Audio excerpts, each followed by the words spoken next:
Hey everybody, I'm Laurie Hernandez and this is One Mind Brainwaves.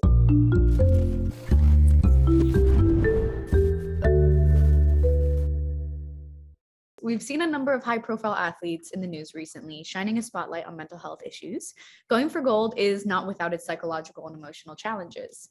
At a tender age, the most promising young athletes and young talents often leave their families to train far from home, round the clock with elite coaches, many of whom are now receiving more scrutiny for the training environments they foster, including my own.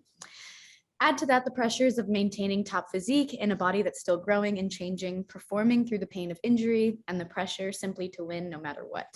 But might it be time for a mindset change? Athletes are feeling more comfortable opening up and sharing their own mental health stories these days and expressing real human emotions. There's something really liberating about that, and we'll be talking today with two people who know firsthand. Each has overcome her own hurdles on the path to becoming a champion. And stick around, later we'll check in with our team at One Mind Cyber Guide for their review of a mental health app that might help you feel more calm. But first, joining me now to discuss the mental health and well-being of young elite athletes, we have Charlotte Drury. She's a U.S. Trampoline National Champion and 2020 Olympic team member, and Kate Nye, U.S. Weightlifter, 2019 World Champion and 2020 Olympic Silver Medalist.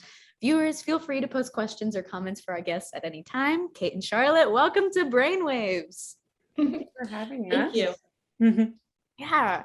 So this first question is for both of you. The news over the last few years, it hasn't always been a rosy picture when it comes to young athletes' mental health, from the mistreatment at the hands of coaches to questionable training practices to the pressure of diet, nutrition, and physique, sometimes often referred to as body shaming.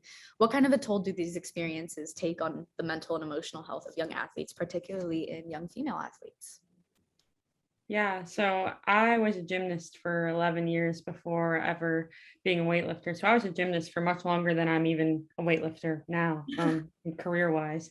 And I know how hard, young gymnasts have it. I was definitely a more stocky gymnast. I had a little bit more to me than a lot of my other teammates. And I felt it from fellow teammates, from coaches, from parents. They let me know, and it was really hard on me, and it gave me a really rough body image. And now in a sport where that kind of thing is celebrated, I feel so liberated, and I feel like I can celebrate my body for its abilities rather than what it looks like or how judges or coaches might see it. So I think it's really important for women and girls to learn about how their bodies are something that can do incredible things instead of what society might think of it. And I think that's really powerful, and I really hope that we can move in that direction. Absolutely. Thanks for sharing that.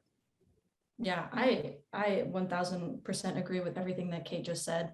I also grew up in artistic gymnastics and made the switch to trampoline when I was 13.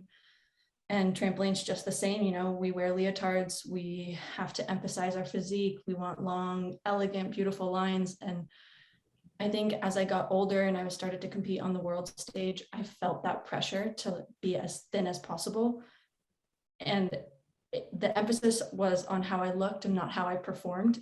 And that took a huge toll on me. And it wasn't really until I heard one of my idols in the sport of trampoline, we were having this conversation about body image, and she was like, oh yeah, no, when I was younger, my mom told me that my thunder thighs, they make me bounce higher than anyone else in the world. So I need to love them, and my legs will carry me further than anyone else. And she shifted that mindset for me. And I started to kind of unpack and unlearn all of the things that we're taught as athletes, where it's like, you got to be small, you got to be thin. And that was the first shift. So I hope that we can keep bringing that forward, and with the next generation of athletes, emphasizing that first, that your body does incredible things, thank it. That would be, I think, step one. Yeah, absolutely. Being able to change the whole culture of not just, artistic gymnastics, but in every single sport, every branch, every discipline, every umbrella under sport that there is, and letting everybody know that all bodies are wonderful and they do different things, and that all three of us could do a back tuck and it'll look completely different because that's just how we're built. And there's something really wonderful about that. So yeah. Kate, grappling with these issues, we have a lot in common, especially the three of us, since we started in gymnastics, but each individual's path is unique. Kate, you were diagnosed with bipolar disorder in 2019. What led to the diagnosis, and why was it important to you to speak up about your experience? Yeah, for sure. So I got married in 2018 and started living with my husband. And I think I was also in the height of trying to qualify for the Olympics while being insanely an underdog. No one thought I could make this Olympics at the beginning of that. So I was training like crazy, full-time school in college. And I was just overloaded with responsibilities, working on top of that. And I just found myself in this place by summer of 2019 where I just couldn't take it anymore. And I went to a competition in Cuba and I bombed out, which means I didn't make a lift. I didn't make a total, which was hard because it was an Olympic qualification event. So I was like, that was not good. And it could have cost me my Olympic spot if I didn't make it up later. And I went home and I was a mess. My husband basically couldn't get me to eat, sleep, get out of the living room. I was just on the couch watching Netflix all day and stuff like that. And I had no drive to do anything, not even weightlift, which is usually kind of the thing that makes me happiest and gives me some kind of clarity in my life. So finally, my husband's like, "You're going to a therapist, whether you like it or not. Like you are going to thank me later," because I was super stubborn and didn't want to go and get help.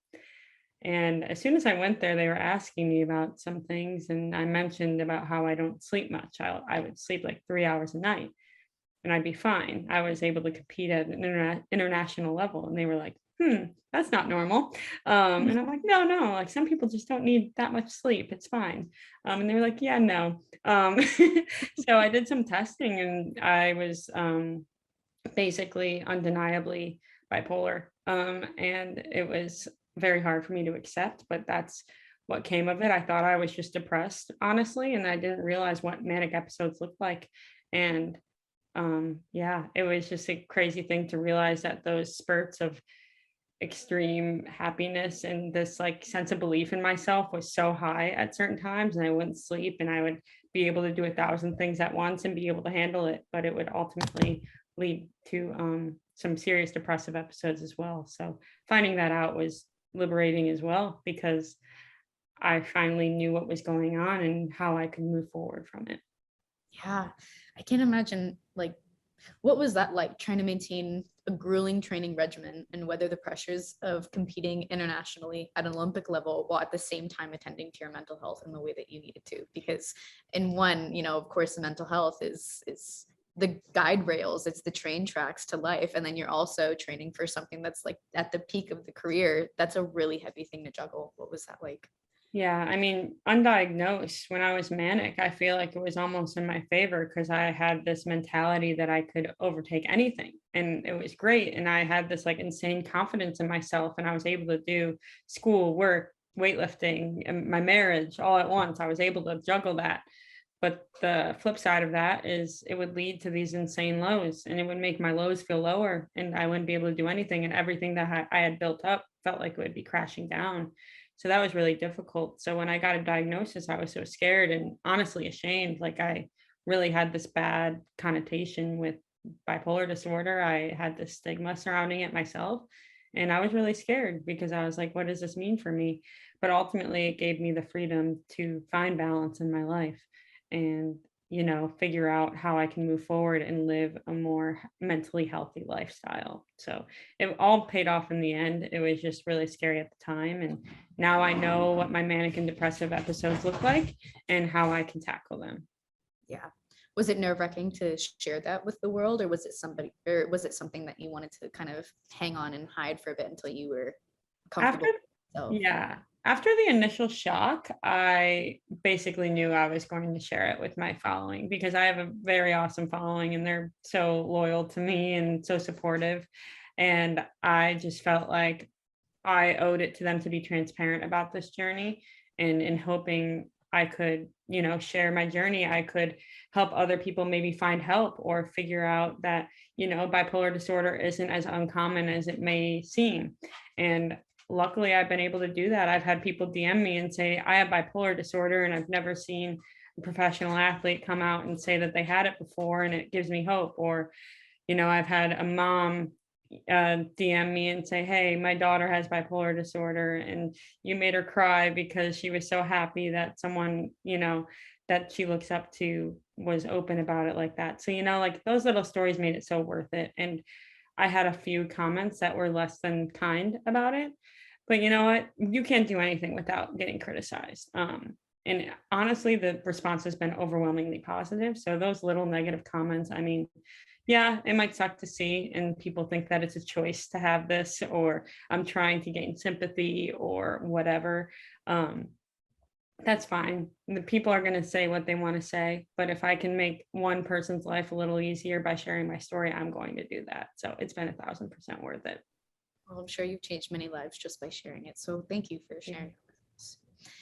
Charlotte, in some ways, this year has been the culmination of your life's passion and drive, but it has also presented you with your biggest hurdle to date.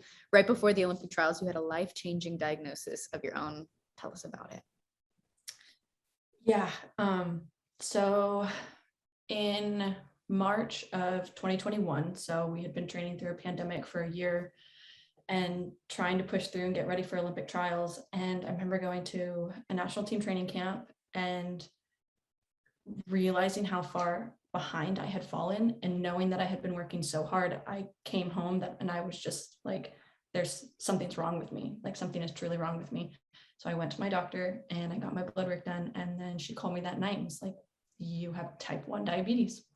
And that was completely not what I was expecting. I was expecting it to be like, oh, you're anemic, you know, eat more iron, like something really simple like that. And to get that diagnosis literally 3 weeks before the first Olympic trial was the hardest, like most shocking couple of weeks of my life. Like, I completely shut down, and at least for a week, I cocooned myself in my apartment and didn't go out. And it was just, you know, survival mode, like figure it out. And the Olympics now weren't even a thought in my mind. And what's funny, like up until that point, I had seen my doctor like 6 months before, and I was like, I'm depressed. I need help. And she was like, okay, like, let's get you started on some antidepressants. Let's do that. Let's find you a therapist, all the things, because I really thought that the fatigue and the lethargy and that couch lock and that like self-criticism because of all those things was just a mental health thing. And I say just a mental health thing, like I have experienced really, really deep depression before, and it felt like that. And I think that speaks to how serious mental health can be as well, to the point where my body was literally malfunctioning. I was not on a good path physically. And I had also been there with depression, and I thought it was depression. Like I thought I was just depressed. And luckily we found out that it wasn't that. And I kind of, to echo what Kate said with her diagnosis, that it was really validating, that it was almost like a relief that you had something wrong, and that there is a treatment option, and that you're not always going to feel this way. So after a couple weeks, and type 1's really hard to manage. Anybody, if you know anybody with type 1, you know this. It is an all-consuming thing, especially in the beginning, and learning how to manage that while still training for the Olympics with the toll that exercise takes, and then also managing the mental transition that has to take place during that time period was so difficult. And if it wasn't for the loved ones in my life and being able to lean so hard on them, I would have never been able to continue with Olympic trials. And like, I truly have them to thank, and like for making the Olympic team as the alternate for 2020. Like that was our win. That wasn't my win. That was all us. So yeah, it's been a year. I would also like the world to know that being an alternate for trampoline in gymnastics, you can come in first, second, third, fourth in Olympic trials, fifth, and even sixth in terms of the rules for this year. And you're still on the Olympic team. And then after that, then alternates are selected. For women's trampoline, there's one person on that team and you came in second. So just making sure everybody knows that she on a gymnastics team would have been on that team. There's only one person that's taken. So being the alternate, you're on that team, you know. Also, as you know, as someone who was there and who would watch your workouts, I, you know, kind of same question that I asked Kate earlier. What was it like trying to juggle a rigorous training schedule and going to school while also focusing on the most important thing, which is your health? I saw you have your Apple Watch on and you had your sugars that were in little letters or in little numbers at the bottom. And I remember watching you go up and you would jump and you would do your turn and then get off the trampoline, look at your watch, check your sugars. It would be dropping because of how that affects your blood sugars. You would drink your apple juice, sit there for 5 minutes, wait until it spiked just enough that it would be safe enough for you to take another turn, and then take another turn. So would you mind elaborating on that and just explaining like what was that juggle life, having to make sure that you're keeping yourself alive and then also training for the thing that makes you feel alive? Yeah, I mean, I think that is the most extreme situation I could have been in as a newly diagnosed diabetic.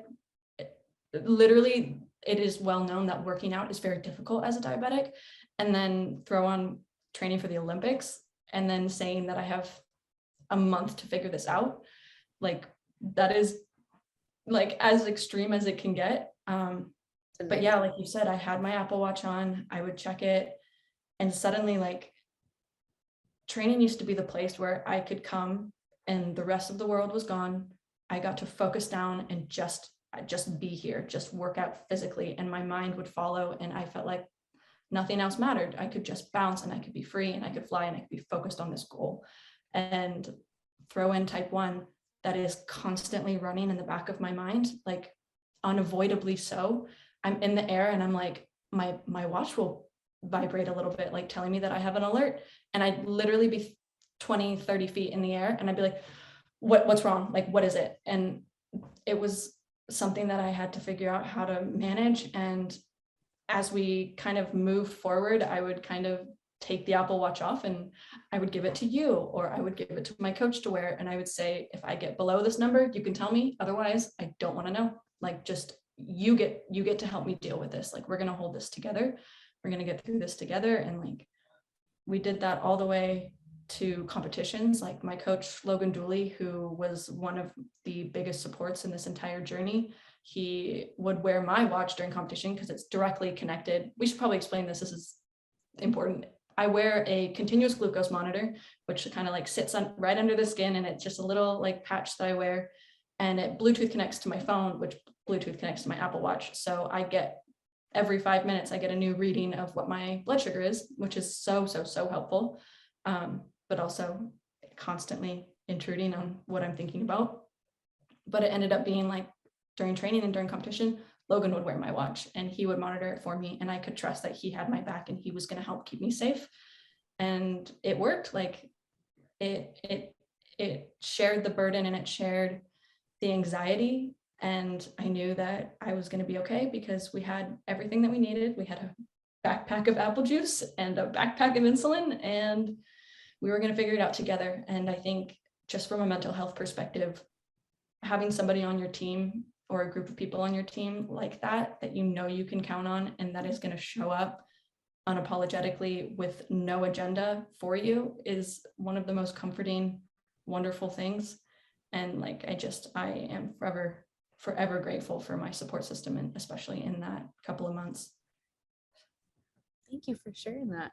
This next one is for both of you. And I know, Kate, you brushed up on it a little bit, but I would love to hear you elaborate on it a little more. You both talk about these challenges publicly and how they fueled you and made you stronger. Why was that? Where did your resilience in the face of this adversity come from? And how did it change you as an athlete and as a person, especially being in the public eye?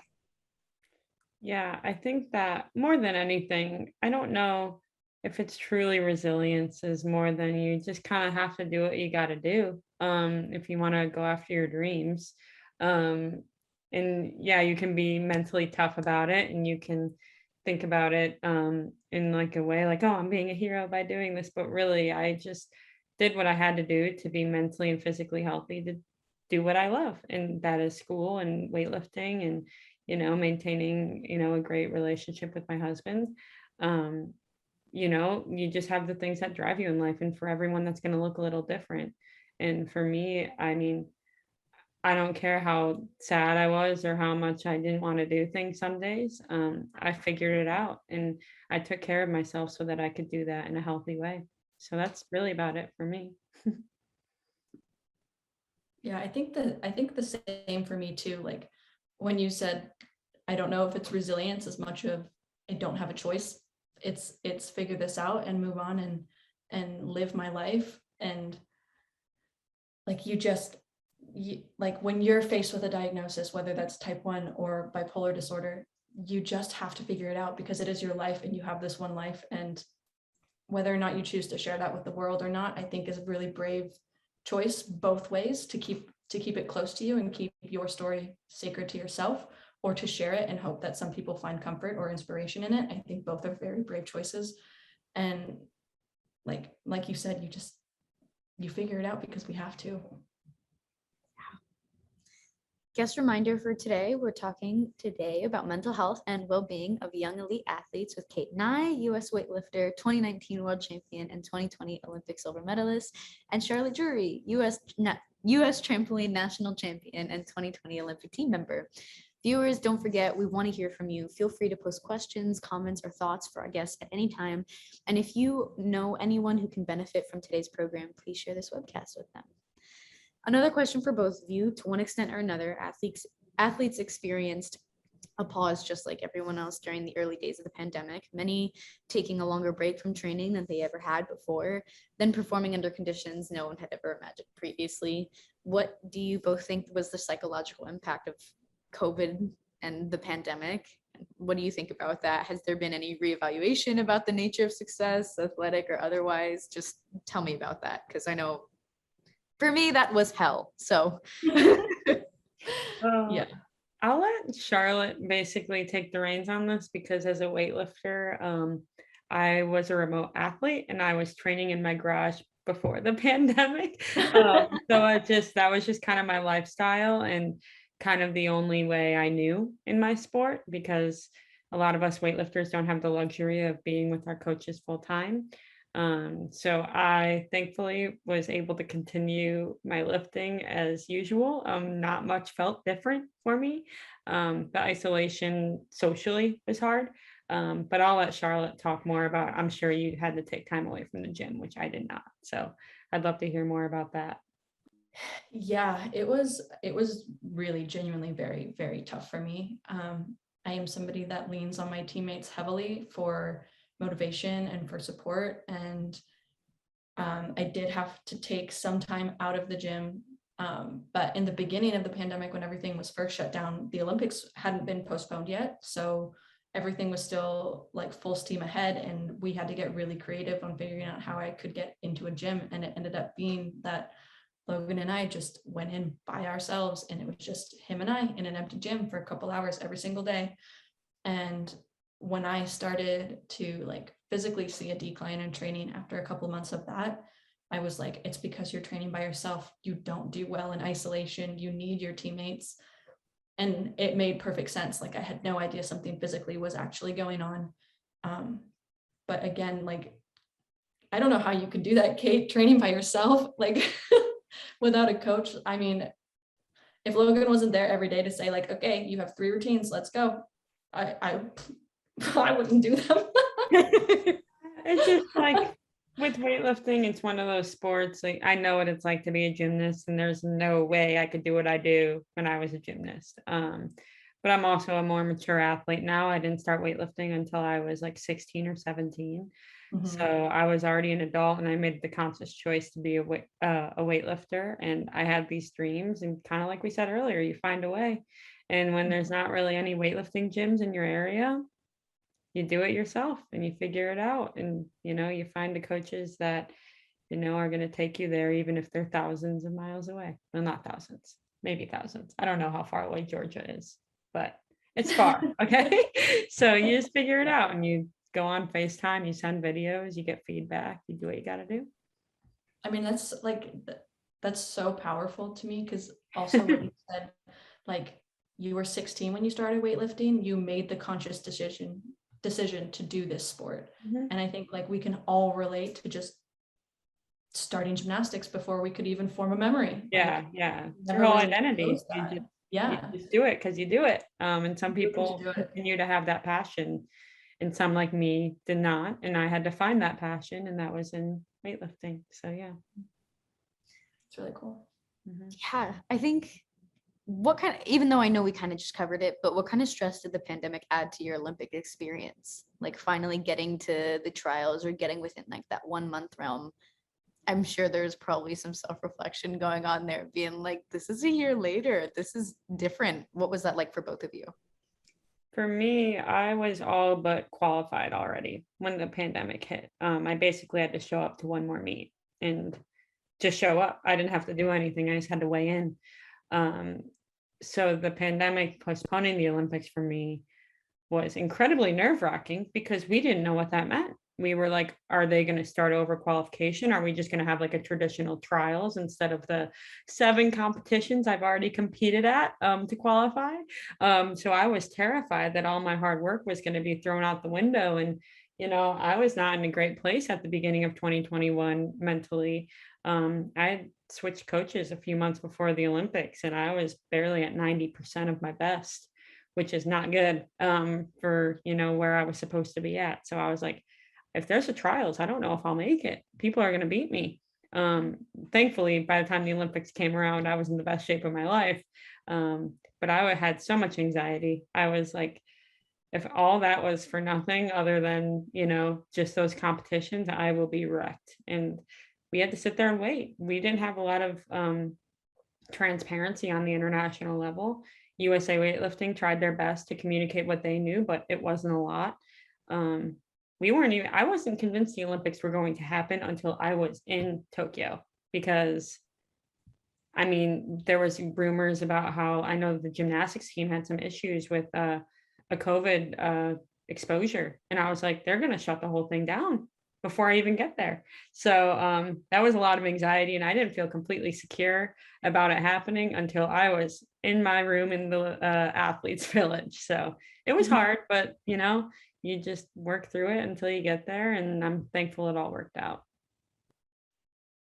Yeah, I feel that on like the heavy anxiety of that gap year or that interim year that we got, because for us, we hadn't even finished country qualifications into the Olympics. So we didn't even know if USA had a spot in the games yet. We still had one more World Cup to finish, and we needed that World Cup. So there was a whole lot of pressure on that. And then we hadn't even started Olympic trials. So we still had 3 competitions that we needed to like go compete at to duke it out for who was going to get the one spot if we got a spot. So it was so many ifs. It was will we get a spot?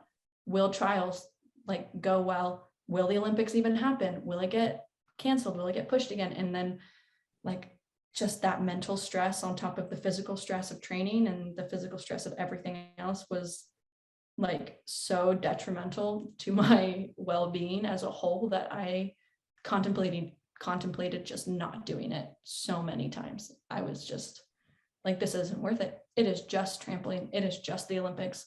It doesn't matter. Like your body and your mind and your health will always come first. And if I learned anything this year, it is how important those 3 things are and how they literally need to take precedence over anything else. And as an athlete, especially as like an athlete who becomes an elite athlete very young, you don't learn that.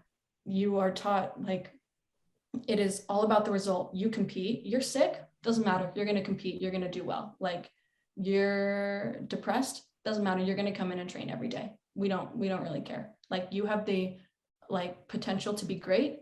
Suddenly it kind of feels like you as a human doesn't matter as much anymore. And this last year has definitely been a reckoning with that belief of, no, I do matter. It is just sport. It doesn't matter if it's the Olympics. It doesn't matter if it's a state championships. It doesn't matter if it's high school.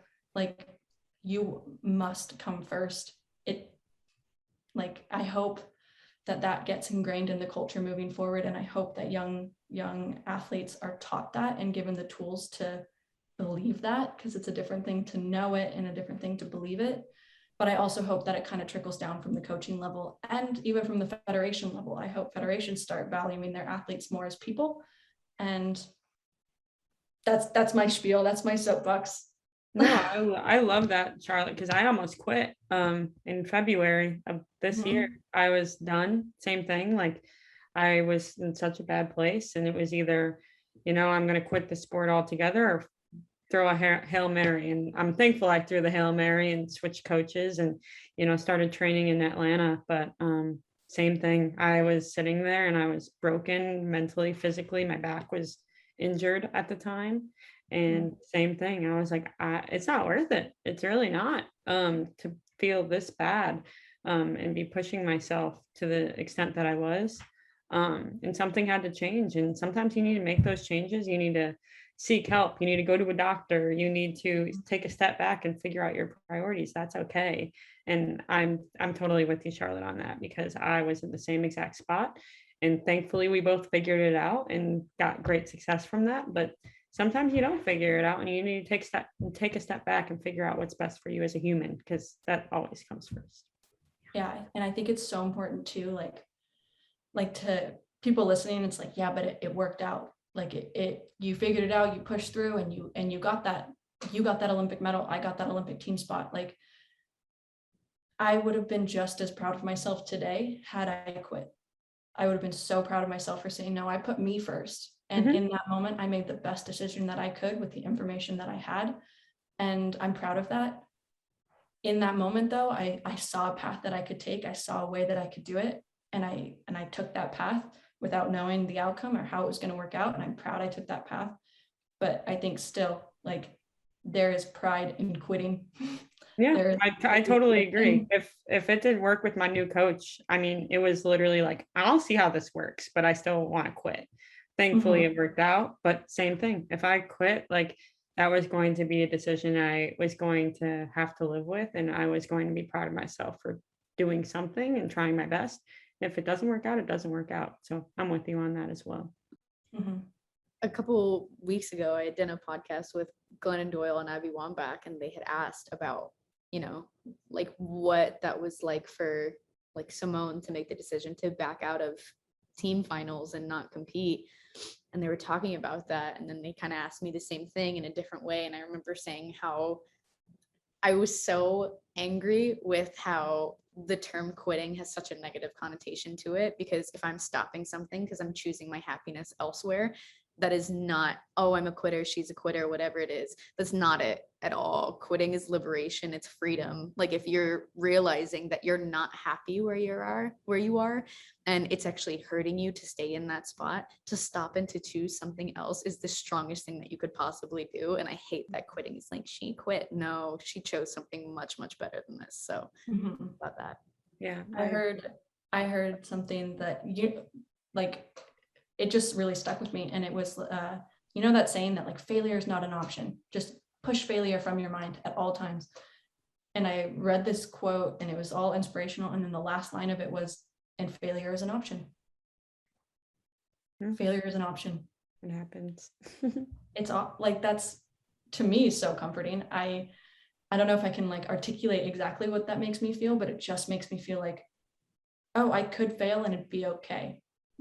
It could not work out and it'd be okay because it's an option. Yeah. For our last question, Kate, in these conversations surrounding mental health, we talk a lot about self-care, and that can be very valuable for so many people, but especially with this mental health wave that's passing through social media. The most common mental health conditions we see are depression and anxiety. So out of curiosity, how would you like to see conditions like bipolar and other mental health conditions being included into the conversation? Because I have noticed very well that they are lacking. Yeah, that's kind of one of the things I hope to spread to everyone, really, is that there is more mental health conditions and anxiety and depression, which absolutely deserve their time in the spotlight, but it's not talked about enough, like bipolar disorder or borderline personality disorder or OCD, or I could go on, but these things are really important to talk about. And I hate that it always falls on the people that have these disorders, because it seems like it kind of does, like, I have to share my story if I want people to learn about it. And I do, and I enjoy that. So I feel like people being open about it makes it more normalized. So I think that's all I can really do myself. But I hope people, seek that out too. They seek out what that means to be bipolar or have borderline or OCD, and stop going into the stigmas of it. Like, a lot of the stereotypes, especially with bipolar disorder, like, maybe it's just because I'm hypersensitive to it because I have bipolar disorder, but the amount of times it's thrown around as an adjective, right? Like, oh, I'm so bipolar today. No, you're not. No, you're not. You don't know what that means. So people just being more sensitive about using mental health disorders as adjectives for feelings or moods that you're in for the day, I feel like that's very detrimental. So I feel like if people can stop doing that and be a little bit more conscious about what they're saying and how that might come off to people that do struggle with those things on a daily basis, that is great. And as far as self-care, like I just think for me, everyone's different. I love to just unwind, like just spend time with my dog, spend time with my husband, go out to dinner, just watch a movie at home. Like, like I don't do anything specific. I don't, run a bath and read a book, I mean, I enjoy that, but that's not like my like thing that I do. I honestly just like spending time with people that fill my cup. And, I think that's the best way for me to feel in a good place. So yeah. Thank you so much for sharing that. Of course. Finally, we've come to the lightning round. Quick answers, one person at a time. We'll start with Kate and then she'll go around for Shara's answers. So, first one, what helps you cope when you're going through a rough time mentally? Kind of like what I just said. I just love spending time with people that really fill my cup and make me happy. Like my husband, my dogs are people in my mind, my dad, my best friends, all that kind of stuff. I just love spending time with people that make me happy and feel at peace. What song or type of music do you turn to when you're feeling down? I really love like chill classical music actually when I'm feeling very upset. So yeah, like Ludovico and Audi. I like him. Yes.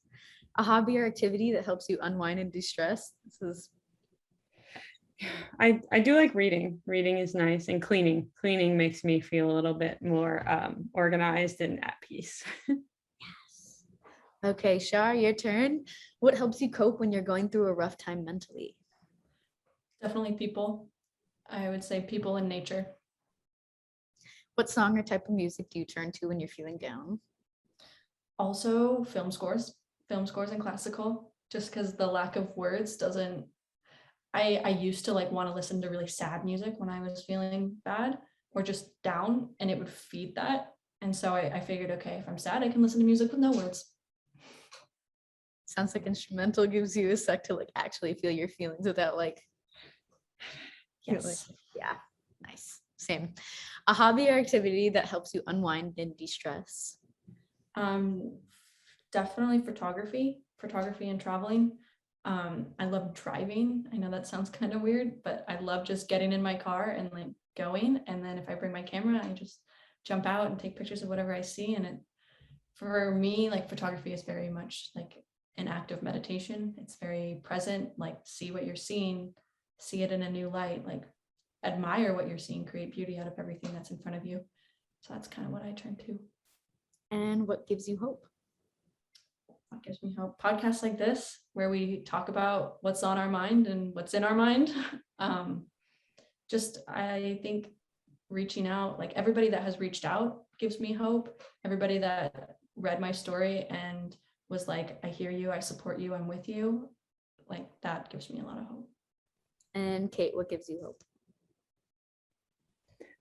I think just, I don't know.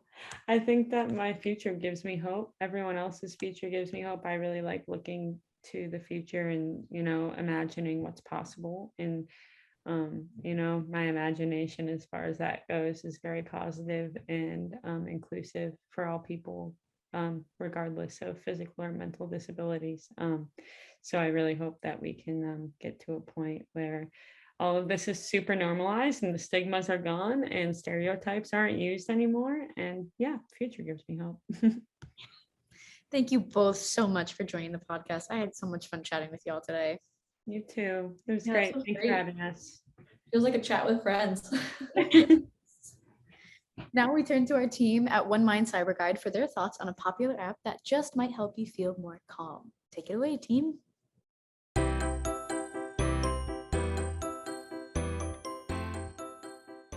Hi, my name is Martha Neary and I'm the project manager of One Mind Cyber Guide.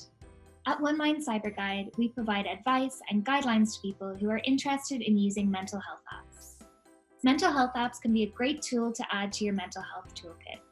Research has shown that apps are especially helpful when used as an add-on to traditional treatment with a licensed provider. In one study, which looked at apps to help reduce depression and anxiety through skills-building exercises, participants saw benefits from using the app for just under a minute and a half each time. This suggests that even using an app for a couple of minutes each day might be helpful for you. Most good habits can take a little while to form. Building the use of an app into the daily routine that you already have may help you use it in a more sustained way. For example, maybe you brush your teeth and then use the app, or use it after dinner. Most apps also allow you to set notifications, which can be really helpful to remind you to use the app regularly. Calm is an app for mindful meditation. It aims to help you learn to meditate and build your meditation practice. When you open the app, you'll see a number of features, such as daily meditations and a mood check-in. If you sign up for a premium subscription, you can also access a library of sleep stories, many of which are read by well-known celebrities. And you'll also have access to a music library with playlists to help with focus and relaxation. The meditation library is arranged by topic, and these topics include sleep, anxiety, beginners, stress, and more. Each topic has a free short course which you can access without a subscription. There's also a handy breathing exercise which you can customize to your own preferences. Calm offers a 7-day free trial. An annual subscription costs $69.99 for 1 year. Other features include being able to set a mindfulness reminder for a time that works for you, and tracking your progress using the app. The mental fitness section has content that athletes may find particularly helpful. These collections provide tools that aim to help you stay mentally and physically strong. We've reviewed Calm at One Mind Cyber Guide, and it scores highly on our credibility scale, scoring 4.67 out of 5, and on our user experience scale, scoring 4.40 out of 5. It also has acceptable transparency around data security and privacy. You can learn more about Calm on our app guide at cyber.guide/calm. We look forward to seeing you next week for another app review.